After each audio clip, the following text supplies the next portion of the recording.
বিশ্ব বাংলা 24 বিশ্বায়নে বাঙালিয়ানা। আসসালামু আলাইকুম। বিশ্ব বাংলা 24 টিভি চ্যানেলের সাপ্তাহিক সংবাদে স্বাগত জানাচ্ছি। সংবাদের শুরুতেই জানিয়ে দিচ্ছি শিরোনামগুলো। দেশে করোনার 8টি নমুনা পরীক্ষা করে 6 জনের মধ্যে ভারতীয় ভ্যারিয়েন্ট শনাক্ত। আক্রান্ত বাংলাদেশিরা সবাই যশোর ও বেনাপোল দিয়ে দেশে এসেছেন। একদিনে 4000 মৃত্যুর ভয়াবহ মাইলফলকও ছুঁয়ে ফেলল ভারত। গত শুক্রবার দেশটিতে অন্তত 4187 জনের মৃত্যু হয়। করোনা মহামারীর মধ্যেই বিশ্বের বিভিন্ন স্থানে বাড়ছে ব্ল্যাক ফাঙ্গাস ইনফেকশন বা কালো ছত্রাকের সংক্রমণ। নতুন করে উদ্বেগ। ভারতের রাজস্থানে করোনা আক্রান্ত রোগীর শেষকৃত্য থেকে ফিরে 21 জনের মৃত্যু। মৃতদের মধ্যে 4 জনের দেহে করোনা ধরা পড়েছিল, জানিয়েছে স্থানীয় প্রশাসন। জরুরি ব্যবহারে চীনের সিনোফার্মের করোনা টিকার অনুমোদন দিয়েছে ডব্লিউএইচও। দেশটিতে উদ্ভাবিত 2টি টিকার মধ্যে এটি প্রথম অনুমোদন। জেরুজালেমের পবিত্র আল আকসা মসজিদ ও আশেপাশের এলাকায় ইসরায়েলি পুলিশের সঙ্গে ফিলিস্তিনিদের সংঘর্ষ চলছেই। কলোরাডো স্প্রিংসে একটি জন্মদিনের পার্টিতে গুলি চালিয়ে 6 জনকে হত্যা করেছে এক বন্দুকধারী। হামলাকারীর আত্মহত্যা। হিন্দুদের মরদেহের সৎকারের কাজে হাত লাগিয়েছে ভারতের তাবলিগ জামাত। 25তম বারের মতো মাউন্ট এভারেস্টের চূড়ায় আরোহণ করেছেন নেপালি পর্বতারোহী কামিরিটার শেরোপা। চাইনিজ 5B রকেটের ধ্বংসাবশেষ ভারত সাগরে পড়েছে। ধ্বংসাবশেষ নিয়ে চীনের বিরুদ্ধে দায়িত্বহীনতার অভিযোগ নাসার।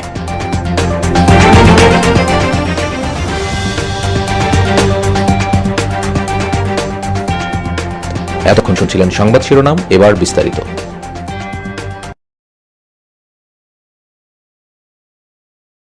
দেশে করোনার 8টি নমুনা পরীক্ষা করে 6 জনের মধ্যে ভারতীয় ভ্যারিয়েন্ট পাওয়া গেছে বলে জানিয়েছে স্বাস্থ্য অধিদপ্তর। স্বাস্থ্য অধিদপ্তরের অতিরিক্ত মহাপরিচালক অধ্যাপক ড নাসিমা সুলতানা এক সংবাদ সম্মেলনে এ তথ্য জানান। তিনি জানান, তবে এই 6টি ভ্যারিয়েন্টই শতভাগ নয়। তার মধ্যে 4টি ইন্ডিয়ান ভ্যারিয়েন্টের কাছাকাছি আর 2টি নিশ্চিত। আর এই গবেষণা করেছে আইডিসিআর এবং যশোর বিজ্ঞান ও প্রযুক্তি বিশ্ববিদ্যালয়। 2 প্রতিষ্ঠানই এই 8টি নমুনা পরীক্ষা করেছে। 2 প্রতিষ্ঠানই 8টির মধ্যে একই ফলাফল পেয়েছে বলেও জানান তিনি। আক্রান্তরা সবাই যশোর ও বেনাপোল দিয়ে বাংলাদেশে এসেছেন। তারা সবাই বাংলাদেশি। তবে গত কিছুদিন আগে বেনাপোল দিয়ে বাংলাদেশে এসে যারা হাসপাতাল থেকে পলায়ন করেন তাদের নমুনা পরীক্ষা করা হয়েছে বলে জানান অধ্যাপক নাসিমা সুলতানা। তবে তাদেরও কারো মধ্যে ভারতীয় ভ্যারিয়েন্ট শনাক্ত হয়নি। একদিনে 4000 মৃত্যুর ভয়াবহ মাইলফলকও ছুঁয়ে ফেলল ভারত। গত শুক্রবার দেশটিতে করোনা ভাইরাস আক্রান্ত হয়ে অন্তত 4187 জনের মৃত্যু হয়েছে। সেখানে এখন পর্যন্ত একদিনে এটাই সর্বোচ্চ মৃত্যুর রেকর্ড। ওয়ার্ল্ডোমিটারের হিসাব অনুসারে করোনায় একদিনে 4000-এর বেশি মৃত্যু দেখা তৃতীয় দেশ ভারত। এর আগে কেবল যুক্তরাষ্ট্র ও ব্রাজিলে একদিনে এত বেশি মানুষ প্রাণ হারিয়েছেন। ভারত মাইলফলক শুধু প্রাণহানিতেই নয়, হয়েছে আক্রান্তেরও হিসাবেও। শুক্রবার টানা 3 দিন 4 লাখের বেশি নতুন রোগী শনাক্ত হয়েছে সেখানে। করোনা মহামারী শুরুর দিকে এক বছরে ভারতে যত মানুষ আক্রান্ত না হয়েছে তার চেয়েও বেশি আক্রান্ত হয়েছে দ্বিতীয় ঢেউয়ের 82 দিনে। গত 14 ফেব্রুয়ারি থেকে দেশটিতে 1,09,68,039 জন করোনা পজিটিভ শনাক্ত হয়েছেন, যেখানে গত বছরের 30 জানুয়ারি থেকে এই বছরের 13 ফেব্রুয়ারি পর্যন্ত আক্রান্ত হয়েছেন 1,09,16,481 জন। যদিও মহামারীর দ্বিতীয় ঢেউ শুরুর নির্দিষ্ট কোনো দিন চিহ্নিত করা যায় না, তবে ভারতে গত 14 ফেব্রুয়ারি থেকে সাপ্তাহিক আক্রান্তের হার ক্রমাগত বাড়তে থাকায় ওই দিন থেকেই দ্বিতীয় ঢেউয়ের সূচনা বলে ধরা হচ্ছে। করোনা ভাইরাস মহামারীর মধ্যেই বিশ্বের বিভিন্ন স্থানে বাড়ছে ব্ল্যাক ফাঙ্গাস ইনফেকশন বা কালো ছত্রাকের সংক্রমণ। বিষয়টি সম্প্রতি ভারতে বেশি দেখা যাচ্ছে। সেখানকার চিকিৎসকরা বলছেন, করোনার প্রকোপ ব্যাপকভাবে বেড়ে যাওয়ার মধ্যে নতুন করে উদ্বেগ তৈরি করেছে এই কালো ছত্রাকের সংক্রমণ। চিকিৎসকদের উদ্ধৃতি দিয়ে ভারতীয় গণমাধ্যমগুলো বলছে, কোভিড-19 থেকে সুস্থ হওয়ার পর অনেকেই মারাত্মক এই ছত্রাকে আক্রান্ত হয়ে নতুন করে হাসপাতালে ভর্তি হচ্ছেন এবং এ ধরনের রোগীর সংখ্যা দিন দিন বাড়ছে। করোনায় আক্রান্ত রোগীর শরীরে রোগ প্রতিরোধ ক্ষমতা কম থাকে। এ সময় সেই ব্যক্তি ব্ল্যাক ফাঙ্গাস ইনফেকশনে আক্রান্ত হলে সেটি দ্রুত মৃত্যুর ঝুঁকি তৈরি করতে পারে বলে সতর্ক করেছেন চিকিৎসকরা। এই পরিস্থিতি মোকাবেলায় অ্যান্টি ফাঙ্গাল ঔষধ তৈরির জন্য ভারত সরকার তাদের একটি প্রতিষ্ঠানকে অনুমতি দিয়েছে বলেও শোনা গেছে। বিশেষজ্ঞরা বলছেন, এ ধরনের সমস্যাগুলো করোনা পরবর্তী সময়ে নতুন সংকট তৈরি করতে পারে। এগুলোকে তারা পোস্ট কোভিড বা লং কোভিড জটিলতা হিসেবে উল্লেখ করেছেন। ভারতীয় চিকিৎসকরা জানিয়েছেন, মিউকরমাইসিস বা ব্ল্যাক ফাঙ্গাস ইনফেকশনে সবচেয়ে বেশি সমস্যায় পড়েছেন আইসিইউতে থাকা রোগীরা। বিশেষ করে করোনা ভাইরাসে আক্রান্তদের মধ্যে যাদের ডায়াবেটিস, ক্যান্সার বা হার্টের সমস্যার মতো কোনো রোগ রয়েছে তাদেরই কালো ছত্রাক সংক্রমণের ঝুঁকি বেশি। ব্ল্যাক ফাঙ্গাস ইনফেকশনের লক্ষণের বিষয়ে ভারতীয় চিকিৎসকদের অনেকে বলছেন, রোগীর চোখ জ্বালাপোড়া করা, নাক বন্ধ থাকা, জ্বর, দৃষ্টিশক্তি কমে আসার মতো অনেকগুলো লক্ষণ তাদের নজরে পড়েছে। আবার করোনা ভাইরাসে আক্রান্ত রোগীর ফুসফুস দুর্বল থাকায় সহজেই সেখানে আক্রমণ করে এই ছত্রাক। এরপর তা ধীরে ধীরে পুরো শরীরে ছড়িয়ে পড়ে, রোগীকে মৃত্যুমুখে ঠেলে দিতে পারে। সম্প্রতি গুজরাট ও দিল্লিতে এমন অনেক রোগী পাওয়া গেছে বলে জানিয়েছে ভারতীয় গণমাধ্যমগুলো। নাক বন্ধ হয়ে যাওয়া কিংবা গাল ফুলে ওঠা ব্ল্যাক ফাঙ্গাস ইনফেকশনের প্রাথমিক লক্ষণ হতে পারে। এছাড়া নাক দিয়ে কালো কিছু বেরিয়ে এলে সঙ্গে সঙ্গে বায়োপসি বা পরীক্ষা করিয়ে চিকিৎসা শুরুর পরামর্শ দিয়েছেন ভারতীয় চিকিৎসকরা। ভারতের রাজস্থান প্রদেশে করোনা ভাইরাসে আক্রান্ত রোগীর শেষকৃত্য থেকে ফিরে পরপর 21 জনের মৃত্যু হয়েছে। মৃতদের মধ্যে 4 জনের দেহে করোনা ধরা পড়েছিল বলে জানিয়েছে স্থানীয় প্রশাসন। সংক্রমিত হয়ে বাকিদের মৃত্যু হয়েছে কিনা তা এখনো নিশ্চিতভাবে জানা যায়নি। মৃতদের পরিবার ও স্বজন মিলিয়ে 147 জনের নমুনা সংগ্রহ করা হয়েছে বলে জানানো হয়েছে। তাদের পরীক্ষার ফলাফল পাওয়া গেলে মৃত্যুর কারণ নিশ্চিত হওয়া যাবে। তবে এই ঘটনায় স্থানীয়দের মধ্যে আতঙ্ক বিরাজ করছে। রাজস্থানের শিকার জেলার খিরবা গ্রামে সম্প্রতি এই ঘটনা ঘটেছে। করোনায় আক্রান্ত হয়ে সেখানে এক ব্যক্তির মৃত্যু হয়। গত 21 এপ্রিল তার দেহ প্লাস্টিকে মুড়ে ফিরিয়ে আনা হয় গ্রামে। করোনার বিধিনিষেধ তোয়াক্কা না করে শেষকৃত্যে জড়ো হন গ্রামের অনেক মানুষ। জানা গেছে, শেষকৃত্যে প্রায় 150 জন অংশগ্রহণ করেছিলেন। মরদেহ স্পর্শ করেন অনেকে। এরপর থেকেই 5 মে পর্যন্ত শেষকৃত্যে সামিল হওয়া মানুষের মধ্যে নিয়মিতভাবে 21 জনের মৃত্যু হয়। মৃতদের মধ্যে কতজন সংক্রমিত হয়েছিলেন তা নিয়ে যদিও সন্দেহ রয়েছে। স্থানীয়দের নিরাপত্তার কথা মাথায় রেখে ইতিমধ্যে পুরো গ্রামে জীবাণুমুক্তকরণ অভিযান চালানো হয়েছে বলে জানিয়েছেন জেলা প্রশাসক। করোনা সম্পর্কে গ্রামবাসীদের সচেতন করা হচ্ছে এবং তারাও স্বতঃস্ফূর্তভাবে সহযোগিতা করছেন বলে জানিয়েছেন তিনি। জরুরি ব্যবহারের জন্য চীনের রাষ্ট্রীয় মালিকানাধীন ওষুধ প্রস্তুতকারী প্রতিষ্ঠান সিনোফার্মে করোনা ভাইরাস প্রতিষেধক টিকার অনুমোদন দিয়েছে বিশ্ব স্বাস্থ্য সংস্থা। করোনার উৎপত্তিস্থল চীনে উদ্ভাবিত 2টি টিকার মধ্যে এটি প্রথম বিশ্ব স্বাস্থ্য সংস্থার অনুমোদন পেল। রয়টার্সের প্রতিবেদনে জানানো হয়, পশ্চিমা দেশগুলোর বাইরে একমাত্র চীনই এককভাবে 2টি টিকা সফলভাবে উদ্ভাবনের দাবি করেছে। এর মধ্যে অন্যতম হচ্ছে সিনোফার্মের টিকা। ইতিমধ্যে চীন সহ বিশ্বের 45টি দেশের কয়েক লাখ মানুষ সিনোফার্মের টিকা নিয়েছেন। চীনের এই টিকার অনুমোদনের ফলে বিশ্বের দরিদ্র দেশগুলোতে টিকা সরবরাহে গতি আসবে বলছে সংস্থাটি। বিশ্ব স্বাস্থ্য সংস্থা এর আগে Pfizer BioNTech, AstraZeneca, Johnson and Johnson এবং মডার্না টিকার জরুরি অনুমোদন দিয়েছিল। টিকার নিরাপত্তা ও কার্যকারিতা বিষয়ে নিশ্চয়তা পেয়ে বিশ্ব স্বাস্থ্য সংস্থা টিকার অনুমোদন দিয়ে থাকে। এশিয়া, আফ্রিকা ও লাতিন আমেরিকার কয়েকটি দেশ চীনের উদ্ভাবিত টিকার জরুরি ব্যবহারের অনুমোদন আগেই দিয়েছিল। এবার তাতে সায় দিল বিশ্ব স্বাস্থ্য সংস্থাও। এদিকে কয়েকদিন আগে বাংলাদেশ সরকার চীনেও সিনোফার্মের টিকার জরুরি ব্যবহারের অনুমোদন দেয়। জেরুজালেমের পবিত্র আল আকসা মসজিদ ও আশেপাশের এলাকায় ইসরায়েলি পুলিশের সঙ্গে ফিলিস্তিনিদের সংঘর্ষ চলছেই। এতে এ পর্যন্ত প্রায় 400 জন ফিলিস্তিনি আহত হয়েছেন। এদের মধ্যে গুরুতরদের হাসপাতালে ভর্তি করা হয়েছে। শুক্রবার জুমাতুল বিদা উপলক্ষে কয়েক হাজার ফিলিস্তিনি মুসল্লি পবিত্র আল আকসা মসজিদ জমায়েত হয়। এ সময় পশ্চিম তীরে ইহুদি বসতি স্থাপনে ফিলিস্তিনিদের বাড়িঘর উচ্ছেদে প্রতিবাদ জানায় তারা। শেখ জায়রা এলাকায় ফিলিস্তিনিদের উচ্ছেদের বিরুদ্ধে বেশি সোচ্চার হয় তারা।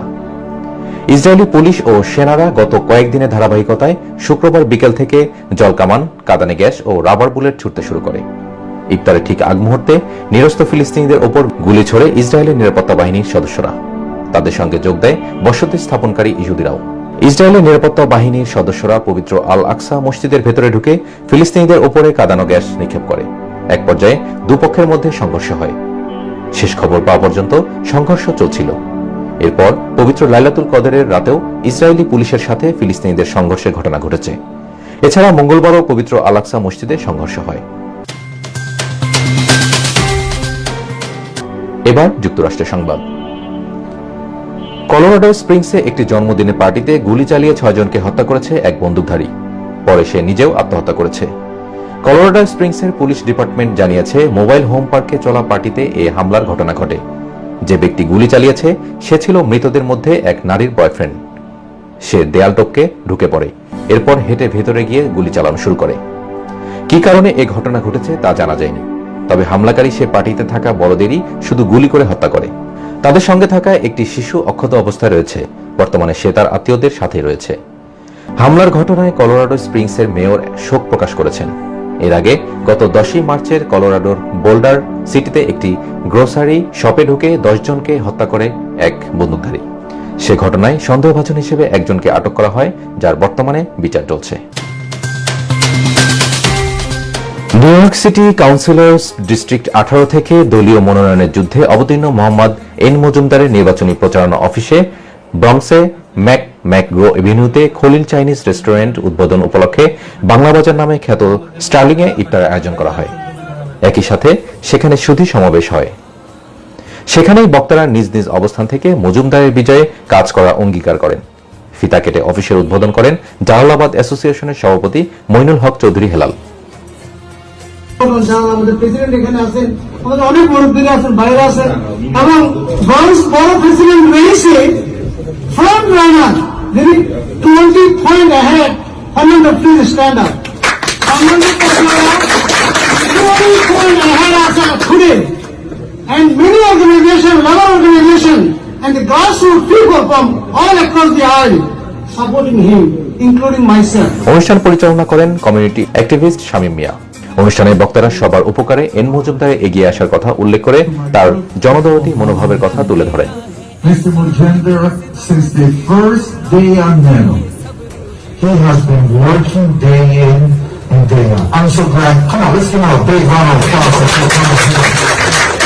Stay right here, stay right here. Let me tell you, he is a true champion. He has worked day in and day out in our community. Becoming a city council member is not easy. I've done it for 11 years. I'm the longest serving council member in the Bronx, now running for Bronx Borough President. But I want to tell you, Mohammed Mujender is a true man. He's a man of the people. He has a heart for people. আমন্ত্রিত সকল অতিথি, নির্বাচনী কর্মী এবং অনুষ্ঠানকে সার্থক করে তোলার জন্য যারা অক্লান্ত পরিশ্রম করেছেন তাদের প্রতি ধন্যবাদ ও কৃতজ্ঞতা জানিয়ে 21 জুনের নিউ ইয়র্ক সিটি কাউন্সিলের নির্বাচনে ঘর থেকে বেরিয়ে এসে পরিবার, আত্মীয়, পরিজন সবাইকে নিয়ে ভোট দেওয়ার আহ্বান জানান এন মজুমদার। অনুষ্ঠানে ব্রঙ্কস ব্যুরো প্রেসিডেন্ট প্রার্থী ফার্নান্দো কাবরিরা সহ মূলধারার একাধিক রাজনীতিক, ব্যবসায়ী, সমাজকর্মী, সংস্কৃতিসেবী, সাংবাদিক সহ নানা ধর্মবর্ণ ও শ্রেণী পেশার আমন্ত্রিত অতিথি ছিলেন। ডেমোক্রেটিক পার্টির প্রার্থী বাছাই তথা প্রাইমারি নির্বাচনে মোহাম্মদ এন মজুমদারকে পছন্দের 1 নম্বরে রাখতে হবে এমন দৃঢ় সংকল্প ব্যক্ত করেন বিভিন্ন শ্রেণী পেশার প্রতিনিধিত্বকারী ব্যক্তিরা। অনুষ্ঠানের সার্বিক ব্যবস্থাপনায় ছিলেন ব্রঙ্কস বাংলাদেশ অ্যাসোসিয়েশনের সাবেক সভাপতি এ ইসলাম মামুন, কমিউনিটি বোর্ড 7 সদস্য মঞ্জুর চৌধুরী জগলু। নিউ ইয়র্কে সাংবাদিকদের সৌজন্যে ইফতার মাহফিলে বিশ্ব মানবতার কল্যাণে বিশেষ মোনাজাত করা হয়। ইয়র্ক হোল্ডিং রিয়েলটি ও জাকির এইচ চৌধুরী ফাউন্ডেশনের ইফতার মাহফিলে করোনায় মারা যাওয়াদের আত্মার মাগফিরাত এবং আক্রান্তদের দ্রুত আরোগ্য কামনার পাশাপাশি বিশ্বব্যাপী এই মহামারীতে বিপর্যস্তদের কল্যাণে নিজ নিজ অবস্থান থেকে সকলকে সোচ্চার থাকার আহ্বান জানানো হয়। 11 মে মঙ্গলবার জ্যাকসন হাইটসে একটি পার্টি হলে অনুষ্ঠিত এ মাহফিলে সভাপতিত্ব করেন হোস্ট প্রতিষ্ঠানদ্বয়ের কর্ণধার Zakir H Chowdhury. New York অঞ্চলের পেশাজীবী, সাংস্কৃতিক, ব্যবসায়ী, সামাজিক আঞ্চলিক সংগঠনের পক্ষ থেকে শতাধিক ইফতার পার্টি হয়েছে এবারে রমজানে। তবে সম্পাদক ও সাংবাদিকগণের সম্মানে আর কোনো ইফতার মাহফিল হয়নি। করোনায় আক্রান্ত হয়ে মৃত্যুবরণকারী প্রবাসীদের অসহায় স্বজনকে নগদ অর্থ ছাড়াও খাদ্য সামগ্রী প্রদানের মধ্য দিয়ে এই প্রবাসে অনন্য এক নজির স্থাপনকারী জাকির এইচ চৌধুরী ফাউন্ডেশনের এই উদ্যোগের প্রশংসা করেছেন সুধীজন।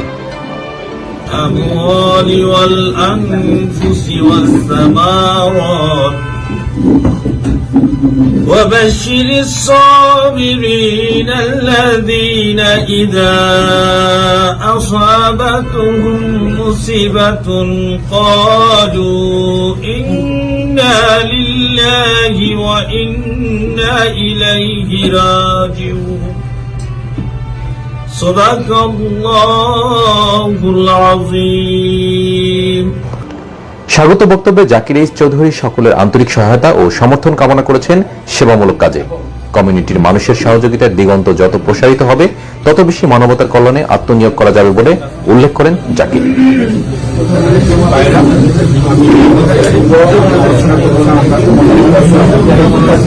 আজকে আমাদের এখানে সর্বকালের সর্বশ্রেষ্ঠ জাতির বিবেক যারা সাংবাদিক, ওনাদের সৌজন্যে আমরা এখানে আমরা ইফতারে মিলিত হয়েছি।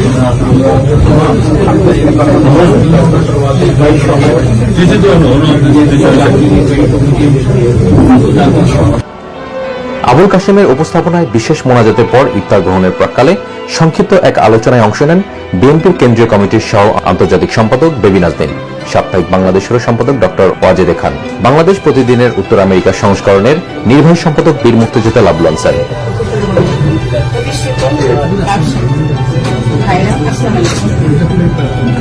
আজকে এই অনুষ্ঠানে আমাকে আমন্ত্রণ জানাবার জন্য অত্যন্ত কৃতজ্ঞ, কারণ আমার সত্যিকার অর্থে আমার খুবই ভালো লাগে শিল্প সাহিত্যের সাংস্কৃতিক মানুষকে যদি একখানে করা যায়। আমরা যেমন শিল্পী গান করি, সাংবাদিক শিল্পকে তারা সবসময় একজন শিল্পীর সাথে সাংবাদিকের সম্পর্কটা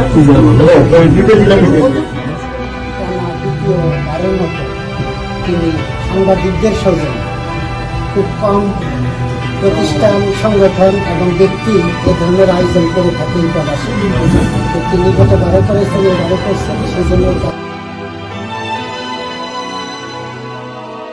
চ্যানেল আই উত্তর আমেরিকার প্রতিনিধি বীর মুক্তিযোদ্ধা রাশেদ আহমেদ, ভয়েস অব আমেরিকার নিউ ইয়র্ক প্রতিনিধি আকবর হায়দার কিরণ, প্রথম আলো উত্তর আমেরিকার চিফ রিপোর্টার মঞ্জুরুল হক, বিশ্ব বাংলা 24 টিভির সিইও আলিম খান আকাশ, সাপ্তাহিক প্রবাসের সম্পাদক মোহাম্মদ সাইদ, তারেক রহমান, স্বদেশ প্রত্যাবর্তন সংগ্রাম পরিষদের প্রতিষ্ঠাতার সভাপতি ও যুক্তরাষ্ট্র বিএনপির নেতা পারভেজ সাজ্জাদ, যুবদলের কেন্দ্রীয় নেতা এম এ বাতিন সহ অন্যান্যরা।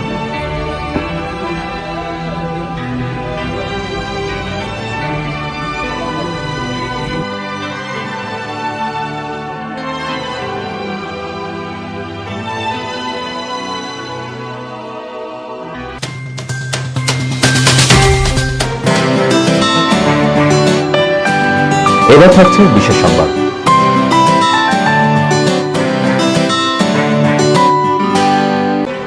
করোনা ভাইরাস মহামারীতে ধর্মীয় সমাবেশ করে রীতিমতো অপরাধী আখ্যা পেয়েছিল ভারতের সুন্নি ইসলামী সংগঠন তাবলিগ জামাত। এমনকি দেশদ্রোহ এবং হত্যা মামলা পর্যন্ত হয়েছিল তাদের বিরুদ্ধে। সেসব বিতর্ক পেছনে ফেলে কোভিডে বিপর্যস্ত ভারতে মরদেহ সৎকারে ঝাঁপিয়ে পড়েছে সংগঠনটি। এক চিতায় যাতে 10 জনের মরদেহ তুলতে না হয়, যাতে ধর্মীয় রীতি মেনেই প্রতিটি মরদেহের সৎকার হয়, সেই কাজে হাত লাগিয়েছে এই মুসলিম সংগঠন। কলকাতার গণমাধ্যম আনন্দবাজারে এক প্রতিবেদনে এসব তথ্য জানিয়ে বলা হয়েছে, এই মুহূর্তে অন্ধ্রপ্রদেশের তিরুপাতিতে কোভিড রোগীদের সৎকারের কাজ করছে তাবলিগ জামাত। ধর্মবর্ণ নির্বিশেষে সবার মরদেহই সৎকার করছে তারা। জানা গেছে, গত এপ্রিলে তিরুপাতিতে দৈনিক প্রায় 15টি মরদেহ দাহ করছেন তাবলিগের স্বেচ্ছাসেবকরা। আর মহামারীর শুরু থেকে সব মিলিয়ে 563 মরদেহের সৎকার হয়েছে তাদের হাতে। শুধু এই কাজের জন্যই তিরুপতি ইউনাইটেড মুসলিম অ্যাসোসিয়েশনের অধীনে কোভিড-19 জয়েন্ট অ্যাকশন কমিটি গঠন করেছে তারা। সিলেটের কুশিয়ারা নদীতে ধরা পড়েছে 4.5 মণ ওজনের একটি বাঘের মাছ। ফেঞ্চুগঞ্জে কুশিয়ারা নদীতে জেলেদের জলে মাছটি ধরা পড়ে। মাছটি বিক্রির জন্য সিলেট নগরীর বন্দর বাজার এলাকার লালবাজারে তোলা হয়। ক্রেতাদের কাছে 4.5 মণের বাঘের মাছটির দাম চাওয়া হয় 4 লাখ টাকা। আস্ত মাছ কেনার মতো ক্রেতা না থাকায় দুপুর 2টায় কেটে কেজি দরে বিক্রি করার সিদ্ধান্ত নেওয়া হয়। পরে মাছটির প্রতি কেজি 2000 থেকে 2500 টাকায় বিক্রি করা হয়। রেকর্ড 25তম বারের মতো বিশ্বের সবচেয়ে পর্বত শৃঙ্গ মাউন্ট এভারেস্টের চূড়ায় আরোহণ করেছেন নেপালি পর্বতারোহী কামেরিটা শেরপা। এর মাধ্যমে নিজের করা আগের রেকর্ডটি ভাঙলেন তিনি। এভারেস্টের চূড়ায় ওঠার জন্য 12 সদস্যের একটি দলের সঙ্গী হন তিনি। দলের সবার আগে এভারেস্টের চূড়ায় উঠতে সক্ষম হন শেরপা। এ বিষয়ে এভারেস্টের অভিযান সংগঠন 7 সামিট ট্রেক্সের সংগঠক মিংমা শেরপা বলেন, 25তম বারের মতো চূড়ায় উঠে কামেরিটা নতুন একটি রেকর্ড করেছেন। একটি বাণিজ্যিক আয়োজনের অংশ হিসেবে 1994 সালে প্রথমবারের মতো 29,029 ফুট পর্বতশৃঙ্গে আরোহণ করেন কামেরিটা। দীর্ঘ 2 দশকেরও বেশি সময় ধরে পর্বতারোহীদের গাইড হিসেবে কাজ করে আসছেন তিনি। তখন থেকে প্রায় প্রতি বছরই এভারেস্টে ওঠেন তিনি। শুধু এভারেস্টই নয়, বিশ্বের দ্বিতীয় সর্বোচ্চ পর্বতশৃঙ্গ পাকিস্তানে কেটু সহ বেশ কিছু বড় বড় পাহাড়ের চূড়ায় ওঠার রেকর্ড রয়েছে কামেরিটার। 2019 সালে তিনি 2বার এভারেস্ট আরোহণ করেন। এবছরও তার তেমনই পরিকল্পনা রয়েছে। করোনা ভাইরাসের কারণে নেপালের পর্যটন শিল্প মারাত্মক ধাক্কা খেয়েছে। গত বছর সেখানে রীতিমতো ধস নামে। চলতি বছর এভারেস্টে ওঠার জন্য 408 জনকে অনুমতি দিয়েছে দেশটি। এর জন্য প্রত্যেক আরোহীকে গুনতে হয়েছে $11,000 মার্কিন। বিশ্বজুড়ে কয়েকদিনের শ্বাসরুদ্ধকর অপেক্ষার পর স্বস্তি মিলেছে। চাইনিজ 5B রকেটের ধ্বংসাবশেষ পৃথিবীতে ফিরে এসেছে এবং তা মালদ্বীপের পাশে ভারত সাগরে পড়েছে। রোববার রকেটের ধ্বংসাবশেষ মালদ্বীপের ওপর দিয়ে পৃথিবীতে পুনরায় প্রবেশ করে। এরপর সেটি ভারত সাগরে আশ্রয় পড়ে। 18 টন ওজনের এই রকেটের টুকরোটি ছিল গত কয়েক দশকের মধ্যে বায়ুমণ্ডলে প্রবেশ করা সবচেয়ে ভারী মহাকাশ বর্জ্য। শুক্রবার এক টুইটে যুক্তরাষ্ট্রের অ্যারোস্পেস কর্পোরেশন জানায়, তাদের সেন্টার ফর অরবিটাল রি-এন্ট্রি এবং ডেব্রিস স্টাডিজ এর সবশেষ অনুমান অনুসারে রোববার গ্রিনিচ মিন টাইম 4টা 19 মিনিটের 8 ঘন্টা আগে বা 8 ঘন্টা পরে পৃথিবীর বায়ুমণ্ডলে প্রবেশ করবে চীনের লং মার্চ 5B রকেটের ধ্বংসাবশেষ। CRDDS এর অনুমানে রকেটটি পুনঃপ্রবেশের সম্ভাব্য অঞ্চল হিসেবে নিউজিল্যান্ডের নর্থ আইল্যান্ডের আশেপাশের কথা বলা হয়েছে। অবশ্য পৃথিবীতে প্রবেশ পথের যে কোনো জায়গায় সেটি আশ্রয় পড়তে পারে বলেও জানায় তারা। চীনের জাতীয় মহাকাশ সংস্থা জানায়, রকেটটির ধ্বংসাবশেষ আশ্রয় পড়ার আগেই এর বেশিরভাগ অংশ পুড়ে শেষ হয়ে যায়। এর ফলে ক্ষয়ক্ষতির পরিমাণ খুব কম হবে। ওদিকে রকেটের ধ্বংসাবশেষ নিয়ে চীনের ভূমিকায় প্রশ্ন তুলেছে নাসা। এক বিবৃতিতে নাসার প্রশাসক ও সাবেক মার্কিন সিনেটর বিল নেলসন বলেন, মহাকাশ থেকে ধ্বংসাবশেষ ফিরে আসার ক্ষেত্রে মানুষ ও সম্পদের ক্ষয়ক্ষতির ঝুঁকি নিরসনের দায়িত্ব মহাকাশে রকেট পাঠানোর দেশগুলোর। এটা স্পষ্ট যে চীন মহাকাশের অব্যবহৃত প্রযুক্তি সরঞ্জাম নিয়ে দায়িত্বহীনতার পরিচয় দিয়েছে। সংবাদের একেবারে শেষ পর্যায়ে চলে এসেছি আমরা। এতক্ষণ সাথে থাকার জন্য ধন্যবাদ। সবাইকে আরো একবার বিশ্ব বাংলা 24 দেখার আমন্ত্রণ জানিয়ে শেষ করছি এখনকার সংবাদ আয়োজন। করোনা ভাইরাস থেকে বাঁচতে স্বাস্থ্যবিধিগুলো মেনে চলুন, নিরাপদ ও সুস্থ থাকুন। আল্লাহ হাফেজ।